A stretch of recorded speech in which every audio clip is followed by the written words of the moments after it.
Nikdy se v lásce nevracej zpět a vnímej, co prožívat můžeš v partnerství teď.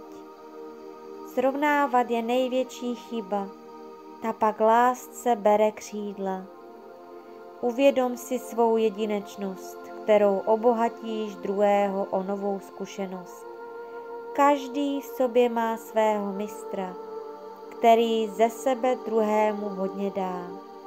Čím více lpíš, pouze o skutečné lásce sníš. Ta pravá si nikdy podmínky neklade, neboť tam s energií důvěry se dějí situace dané a pro duše vědomé je veškeré dění přínosné. Vnímej své pocity, jak se cítíš, zda vnímáš důvěru správným směrem míříš. Nelze budovat lásku v pochybnostech, pak nejsi v tu chvíli na správném místě a žiješ pouze v idealizovaných snech. Nevyhovuje ti, co žiješ?